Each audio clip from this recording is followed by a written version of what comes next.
As we continue in Philippians 4 and 8, in the items that we're looking at, those qualities, those items of grace, we could say that Paul is instructing that congregation, and God saw fit to record and preserve it for us as well, to give us guidance and encouragement through that. And as we've looked at already several of those items in Philippians 4 and verse 8, I'm going to touch where we were last week. I had a couple of requests that I had to rush because of the bell I didn't hear at the end of the period, but we want to just pick up and cover just a few items there that maybe I went through a little too quickly, and that as we study this, we want to let it sink in and be on our hearts. And as we've looked at Paul in writing to this church, he's in the prior chapters, in chapter 1, 2, and 3, he's encouraging them. He's telling them that they're living in a crooked and twisted generation, and that to realize that. And we think about our plight, our situation, the turmoil that we see all around us quite often.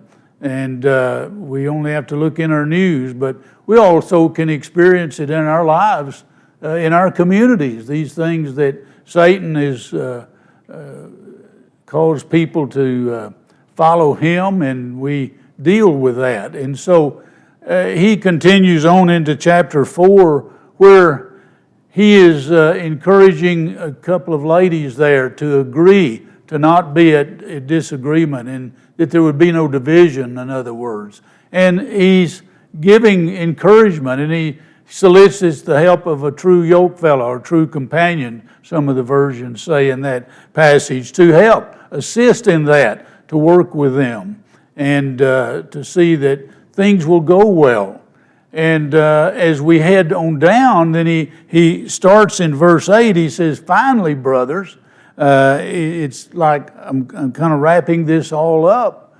He says, whatever is true, whatever is honorable, whatever is just, whatever is pure, whatever is lovely, whatever is commendable, if there is any excellence, if there's anything worthy of praise, think about these things. What you have learned and received and heard and seen in me, practice these things, and the God of peace will be with you.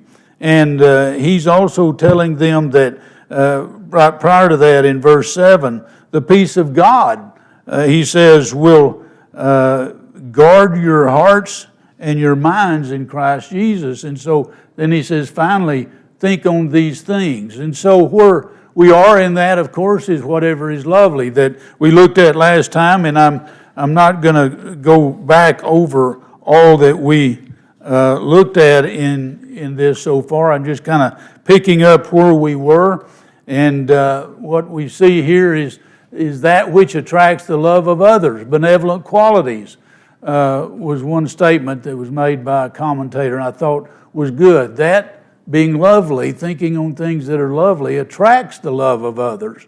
Benevolent qualities. Having a bitter attitude or a sour attitude or being of a discouragement. You can greet someone, and Karen and I laughed at a lady at another congregation where we served, and she was an older lady, a widow, and Karen said, I'm not going to ask her this question anymore, like, how are you? Because she said, my face tells the story.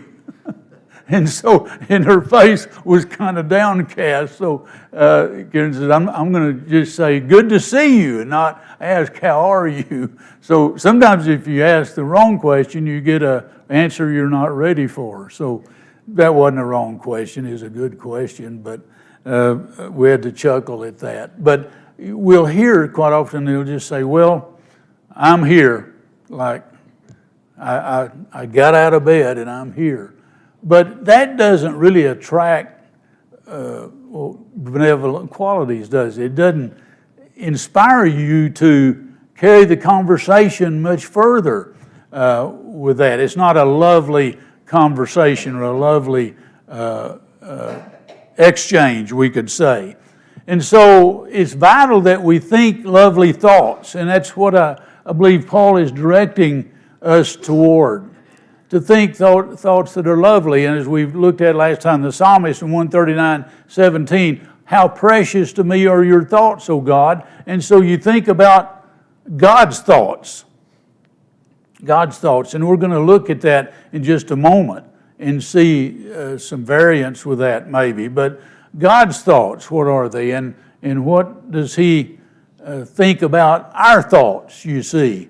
So think on these things. And so think on things that are lovely. And what are some things to you that are attractive, that are lovely? Pardon?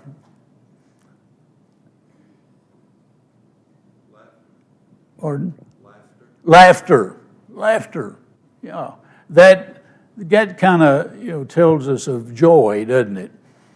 You like to hear, especially like if you're around friends, loved ones, family, and you hear laughter throughout. They're enjoying a good time, and that's not a depressing thing, is it? So what else are things that qualities that are attractive, we could say? Pardon? A beautiful sunset. Well, I suppose if you had a picture of it and showed it to people, or you could, those things are attractive, but to express in your thoughts that you would display. Cheerful, bright, encouraging, harmony. You just think about someone that always wants their way with things. Always.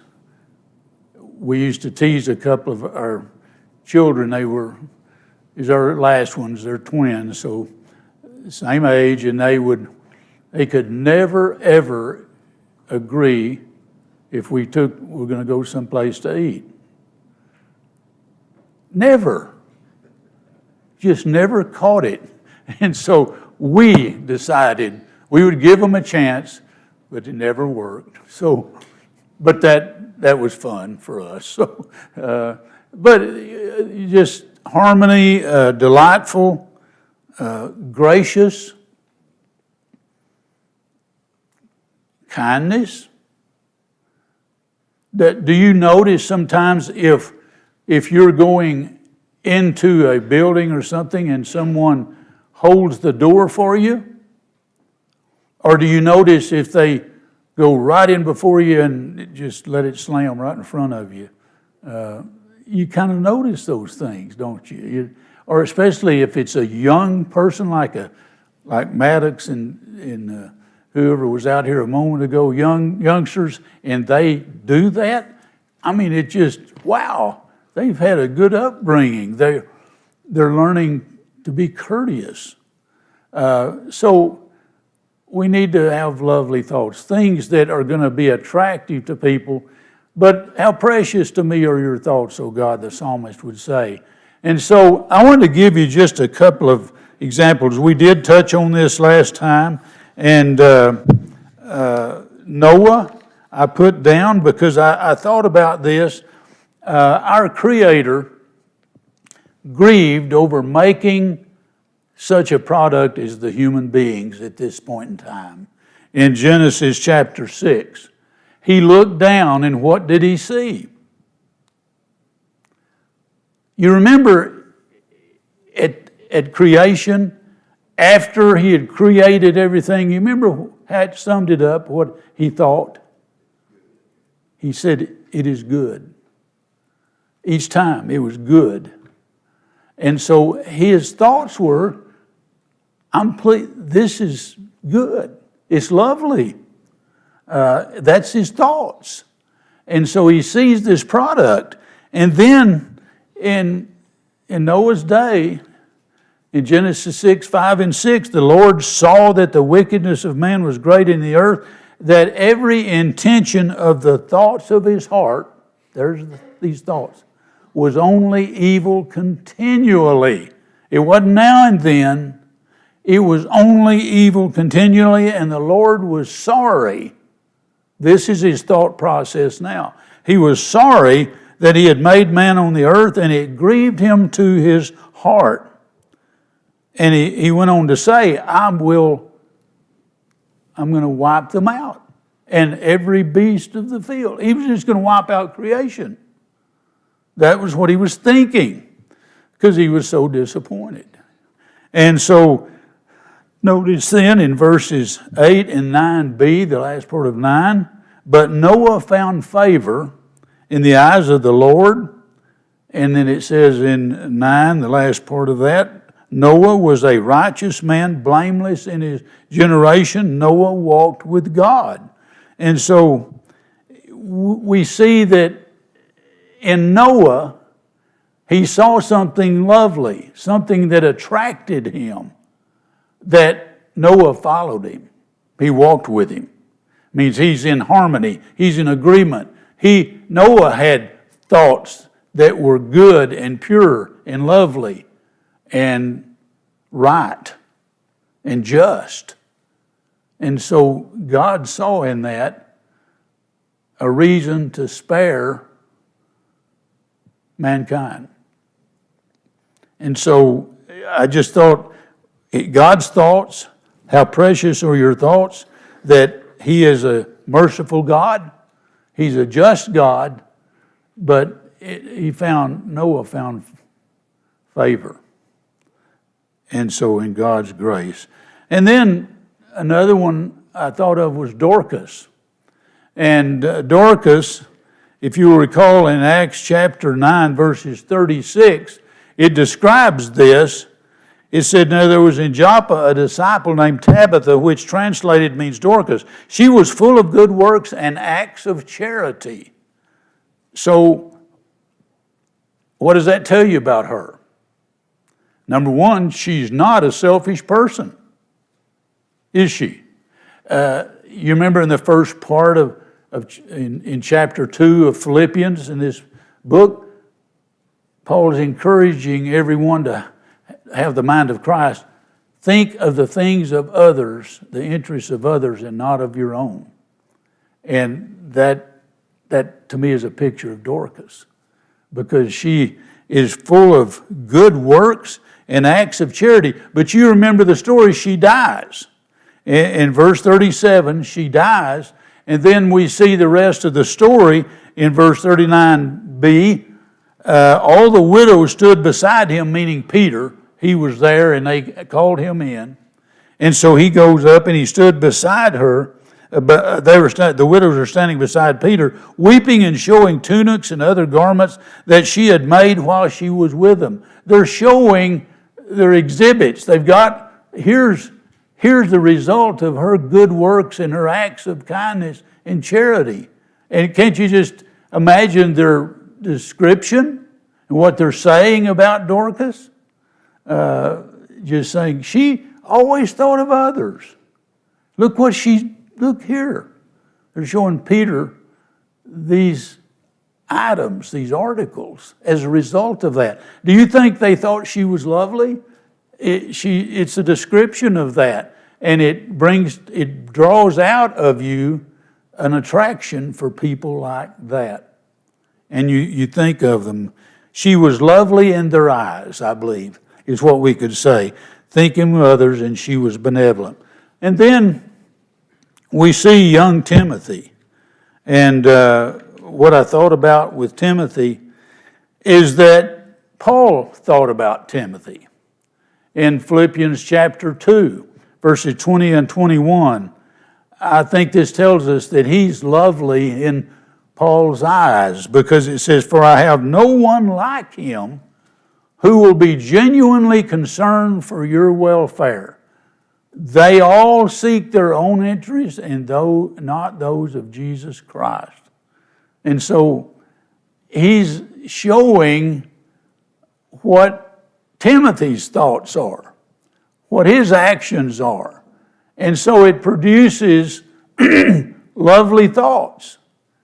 He sees someone that's totally and genuinely unselfish, that he seeks their interest, not his own. And he seeks the interest of Jesus Christ, not his own. And so he had the mind of Christ. And so can you think of some others? I think we maybe asked last time. I thought of Barnabas.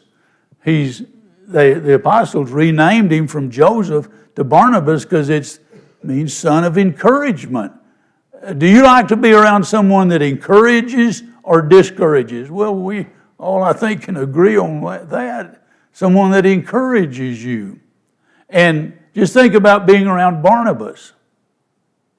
You'd like to have him on your side, wouldn't you? Your team, in other words.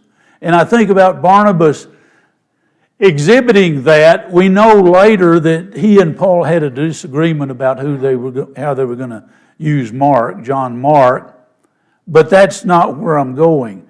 I'm going to go early into when Saul of Tarsus became Paul. He responded to Jesus' call. He went into Damascus, and Ananias told him what he needed to do. And he became a child of God. And then when he wanted to join some of the others, certainly in Jerusalem, you remember, they knew him as what? The head bounty hunter in Christendom. He'd come in with the papers. You see going up to Marshall Dillon and saying, I'm here for him. He had the papers and the power and the backing, and he wreaked havoc on the church. They didn't want to meet with him. You remember who said, oh no, this is genuine. He's God's called out. He's God's child. Barnabas. And later, Barnabas goes to check on Paul at Antioch because he's still a new babe, but he's out working in God's call. But Barnabas wants to go check on him. He's thinking of others, and I think what a lovely person to be around. Can you think of somebody else in biblical history that would have been a lovely person, to had the traits you'd like to be around?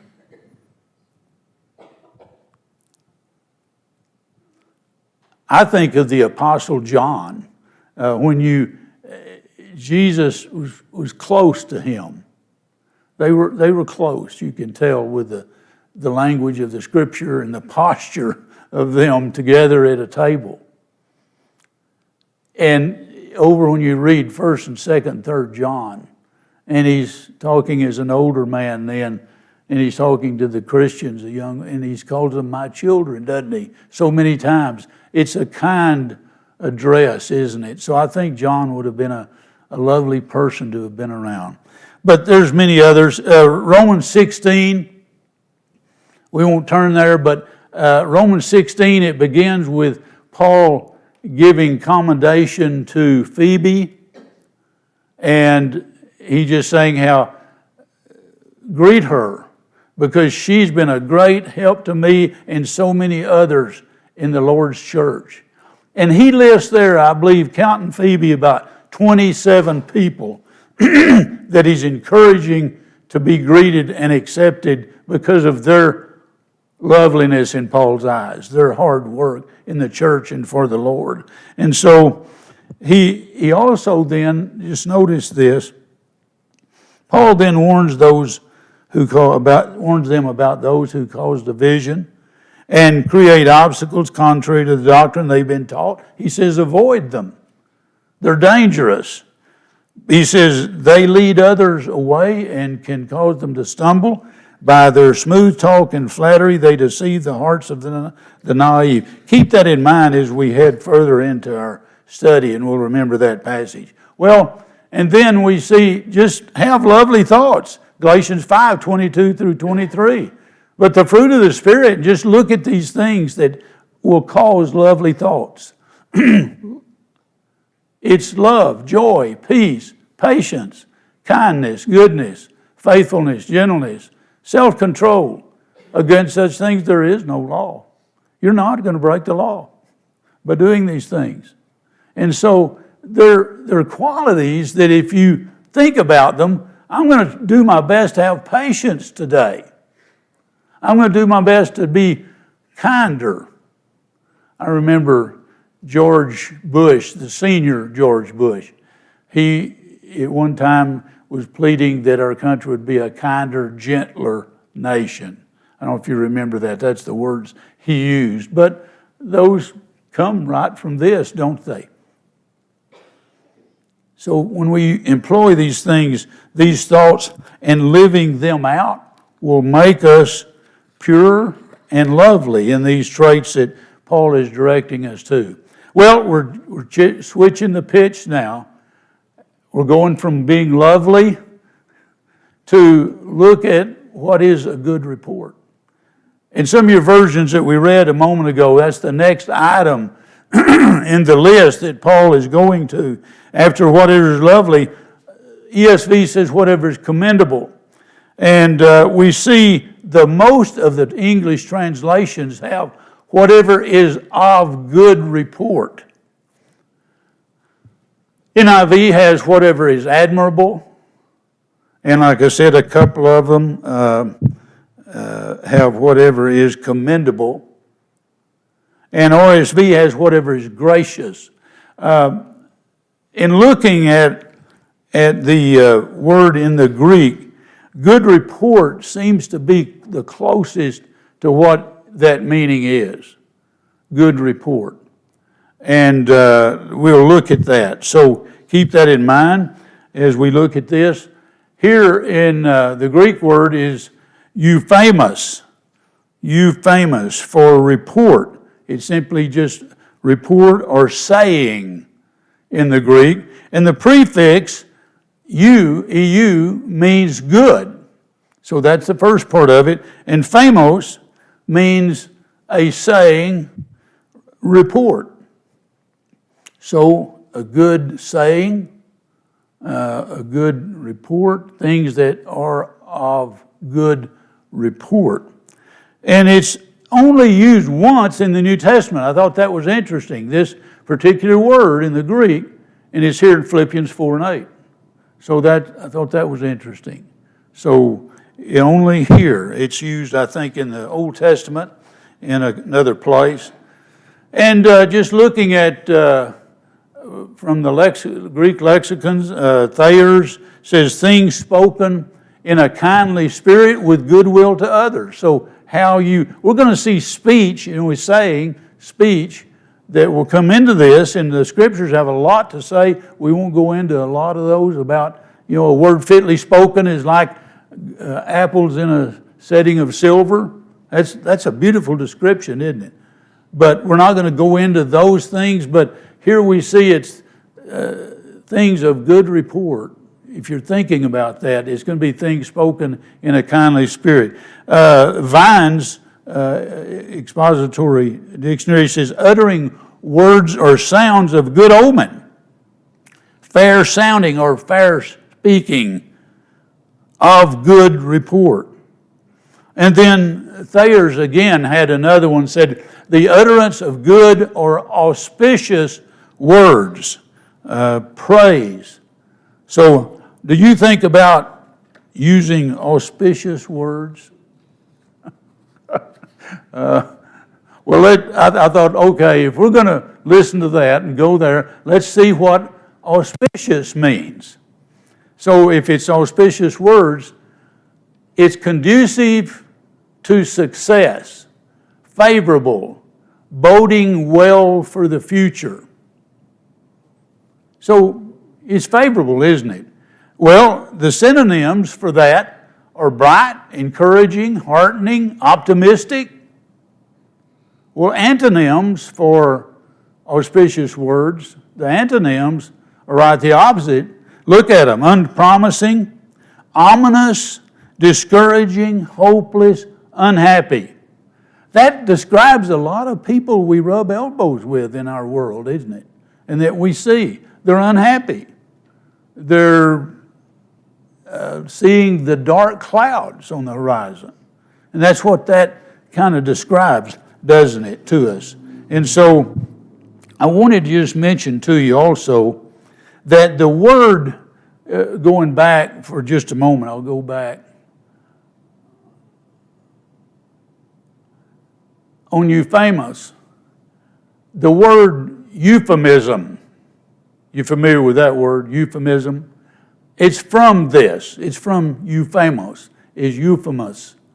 And euphemos is, and this gives a little bit of an idea. I toyed with whether to bring that up, but it's a mild word or expression to kind of soften, substitute for a word that they seem is too harsh.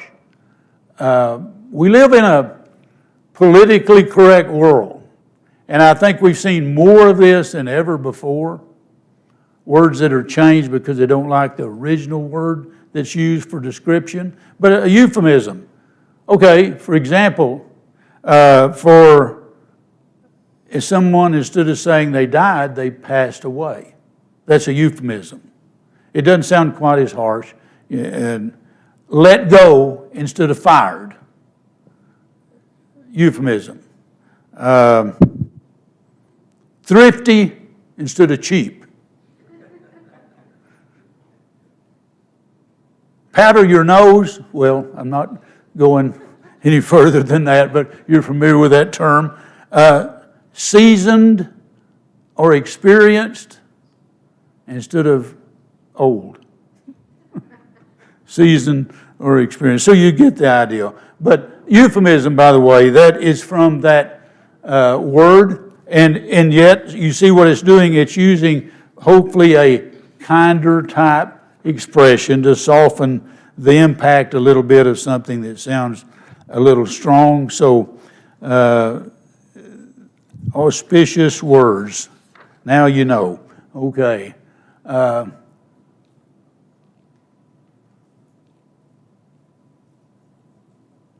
Get caught up here. I like the way Wayne Jackson in his New Testament commentary says he puts it this way on whatever is of good report. Verbal discussion that's noble, elevating, and effective in promoting goodness. So if you think lovely thoughts, then if you think about those things of good report, the way you'll approach things and use things, your verbiage, your actions, your thoughts, promote goodness. I thought that was a good way to put it. William Barclay, in his commentary on Philippians, he says, literally means fair speaking. We already kind of looked at that from that concordance in expository dictionary. It describes the things which are fit for God to hear. I like that. On the lips of the Christian and in the mind of the Christian, there will be only words which are fit for God to hear. I thought that was well put. You think about, how does this sound to God?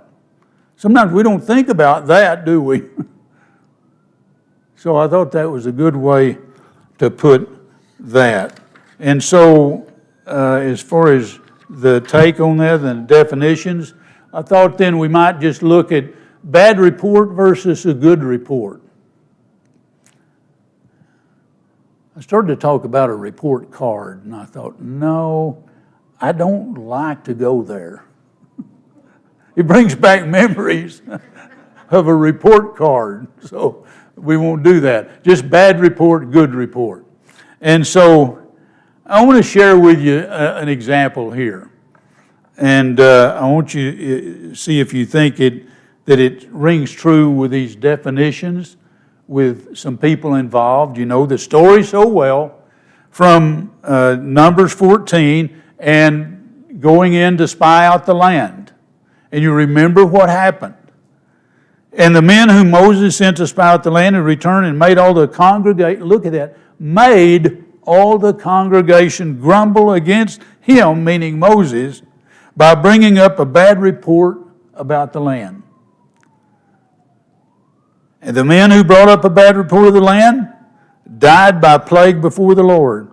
Of those men who went to spy out the land, only Joshua the son of Nun and Caleb the son of Jephunneh remained alive. Now I thought what was interesting, going back into Numbers 14 in verses 7 through 9, Joshua and Caleb have this response to these spies that are giving a bad report. Look what they say.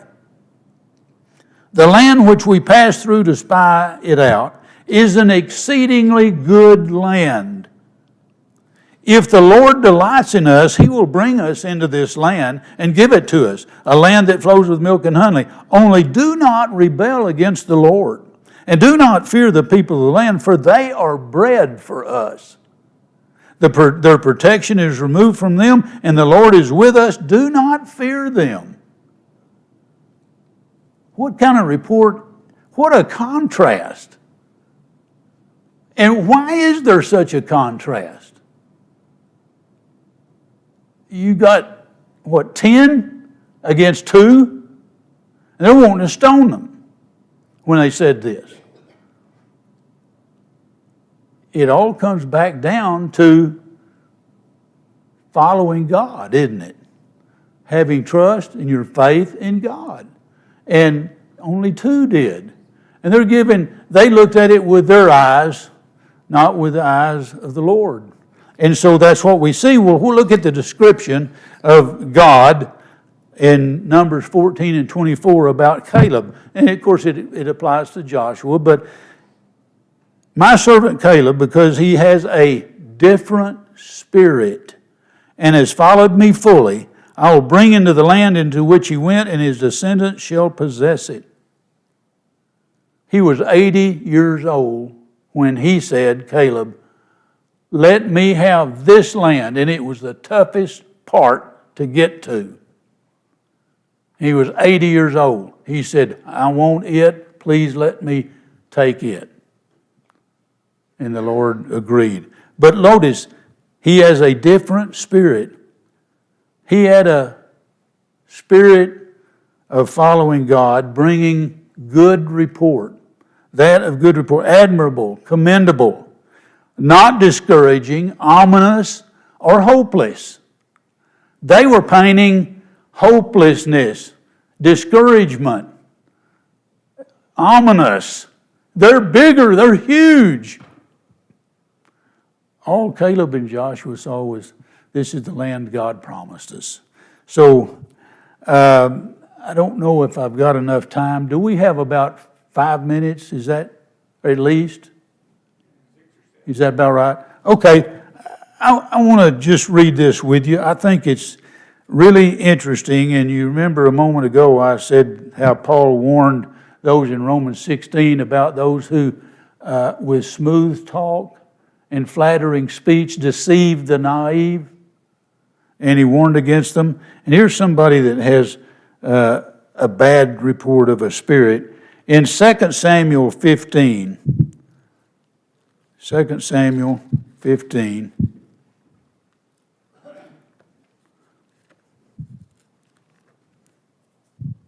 and this is the case of Absalom. And you remember the story of how Absalom rebels against his dad, and he's wanting to take the throne. He's not waiting on God. He's not being godly at all. And in 2 Samuel 15, I want to read you 6 verses with you. And this is Absalom. After this, Absalom got himself a chariot and horses and 50 men to run before him.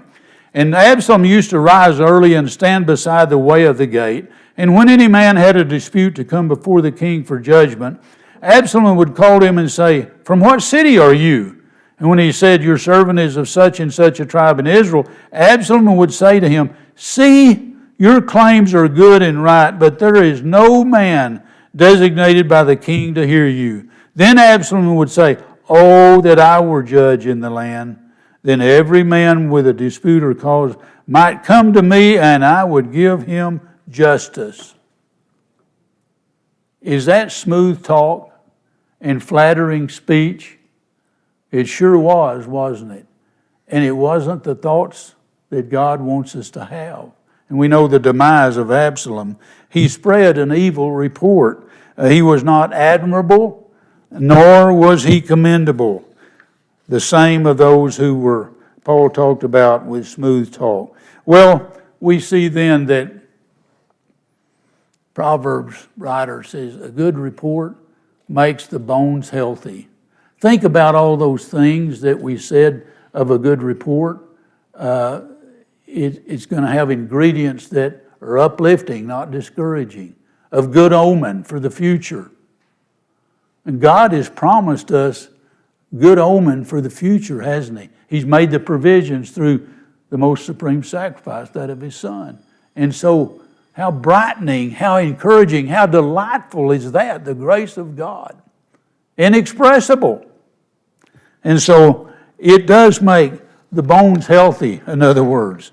And so, I think, again, the root of all this, we can look at 1 Corinthians 13. Love is patient. And you know this passage so well, but look at all these words. Love is patient, kind. Love does not envy or boast. Let's stop a moment. Did Absalom love his country and his king? Did he boast? Did he have envy? See, it is not arrogant or rude. It does not insist on its own way. It's not irritable or resentful. It does not rejoice at wrongdoing, but rejoices with the truth. Love bears all things, believes all things, hopes all things, endures all things. And so these things would be in our mind, I believe, accompanying those thoughts that are of good report. Good, the ingredients. Love believes the best about another person.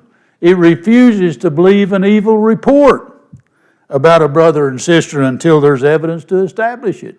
Not going to go there. Now, if there's evidence to establish it, we got instructions how you deal with that. But otherwise, no. No. Thinking about these things, all of these so far, will draw our hearts closer to God and increase our desire to obey Him, I think. And if you think about those lovely people we talked about, whether it's Noah, Abraham, Moses, Caleb and Joshua, Barnabas, Dorcas, Timothy, it increased their desire to obey Him. And Hebrews 11 starts listing all of those, doesn't it? That hall of faith of how they drew closer to God because they obeyed Him. Abraham, when he was called, went. Noah, when he was told to build, built. And so on we could go in it. So these things that we're covering so far, and we'll conclude here pretty quickly, draw our hearts closer to God. So once again, of course, all of this is the final step that we grow in the grace and knowledge of our Lord and Savior, Jesus Christ. Does anybody have any comments or statements or questions? Well, thank you. Thank you.